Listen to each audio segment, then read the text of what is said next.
शिक्षक होण्यासाठी तुम्हाला काहीतरी माहीत असावं लागतं, नाही का? गुरु होण्यासाठी तुम्हाला काहीच माहीत असण्याची गरज नाही. हे फक्त इतकंच आहे की तुम्हाला काही माहीत नसलं तरी तुमच्याकडे पाहायला डोळे आहेत. हवं ते पाहून तुम्ही बोलू शकता. पण शिक्षक होण्यासाठी तुम्हाला काहीतरी माहीत असावं लागतं. जर काहीच माहीत नसेल तर तुम्ही शिक्षक बनू शकत नाही, बरोबर? गुरु होण्यासाठी तुम्हाला काही माहीत असण्याची गरज नाही.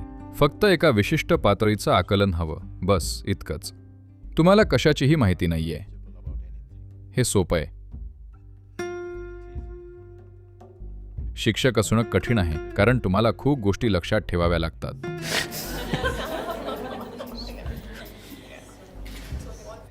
गोष्ट अशी आहे की तुम्ही कधीच गुरु बनण्याचा प्रयत्न करत नाही. जर लोकांच्या हे लक्षात आलं की तुमच्याकडे एक विशिष्ट पातळीचं आकलन आहे तर लोक तुम्हाला गुरु म्हणून ओळखतील. तुम्ही कधीच तसं बनण्याचा प्रयत्न करत नाही. मी सर्व काही केलं गुरुपणा झटकण्यासाठी, पण तुम्ही असं करू शकत नाही कारण लोक या ना त्या मार्गाने ओळखतात. तुम्ही कुठेही असा, भारतात किंवा जगात कुठेही, ते कदाचित गुरु हा शब्द वापरणार नाहीत. पण जगात कुठेही तुम्हाला जर असा मनुष्य सापडला ज्याचं आकलन तुमच्यापेक्षा जास्त आहे तर तुम्ही त्याच्याकडे दुर्लक्ष करू शकाल का? लोक स्वाभाविकपणे त्याच्या भोवती गोळा होतात. कदाचित ते गुरु हा शब्द वापरणार नाहीत, ते दुसरं काहीतरी वापरतील, पण असं नेहमीच घडतं, नाही का? भारतात आपण लोकांना संत, ऋषी आणि द्रष्टा म्हणून ओळखलंय. संत म्हणजे त्यांनी एक प्रकारची प्रसन्नता मिळवली आहे. ते लोकांना आशीर्वाद देऊ शकतात. त्यांच्या उपस्थितीत प्रत्येकाला सुखद वाटतं, थोडं कल्याण होतं. पण ते काही शिकवत नाहीत, फक्त आशीर्वाद देतात. ऋषी म्हणजे त्यांनी काही प्राप्त केलंय. ते प्रसन्न बनलेत, त्यांच्या ऊर्जा प्रसन्न बनल्या आहेत. पण त्यांनी थोडं ज्ञान सुद्धा प्राप्त केलंय, ज्ञानाचे विशिष्ट पैलू. एखादा ऋषी खगोलशास्त्र किंवा ज्योतिषशास्त्रात किंवा इतर काही पैलूंमध्ये पारंगत असू शकतो. सगळ्या भारतीय गणिताचा उगम हा ऋषींकडून झाला आहे, कोणत्याही विद्यापीठाच्या शिक्षणातून नाही. ऋषींनी गणित आणि संगीत शोधलं आहे. तुम्ही हे ऐकलंय का? स्वतः शिव एक महान गणितज्ञ, संगीतकार आणि नर्तक आहे.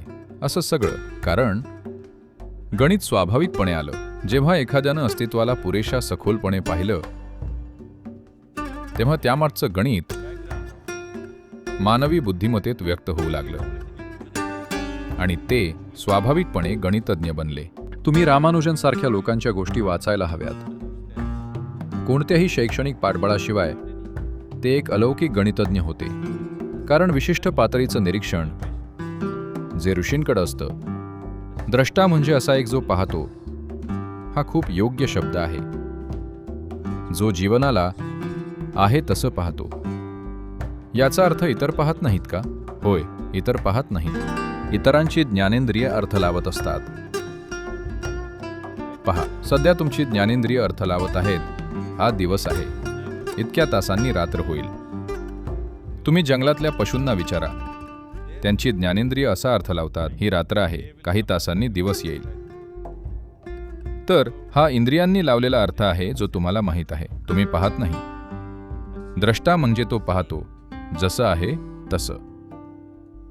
तर साधारणपणे किंवा नेहमीच एखादा संत स्वतःला गुरु म्हणवून घेत नाही. आजच्या आधुनिक समाजात काय चाललंय ते सोडा, मी परंपरेबद्दल बोलतोय. संताने कधीच गुरु असल्याचा दावा केला नाही. तो फक्त संत होता. त्याला माहिती आहे की तो एका फुलासारखा बनला आहे. तो आशीर्वाद देऊ शकतो, त्याचा सुगंध लोकांवर प्रभाव टाकेल. बस इतकंच आहे. ऋषी म्हणजे असा व्यक्ती जो जीवनाचा एक ठराविक पैलू शोधण्याचा प्रयत्न करतो. तो शिकवू शकतो, अनेक गोष्टी करू शकतो. द्रष्टा म्हणजे असा जो फक्त पाहतो. तो काहीही करू शकतो, त्याला हवं ते करू शकतो किंवा काहीच न करण्याचं निवडू शकतो. काय करायचंय हा त्याचा निर्णय असतो. त्या काळात समाजासाठी जे गरजेचं आहे ते तो करेल किंवा त्याला काही करायचं नसेल तर सगळं सोडून नुसता बसेल. पण तो पाहतो. तर गुरुने पाहिलं पाहिजे, नाहीतर तो गुरु होऊ शकत नाही. त्याला पाहता आलं पाहिजे.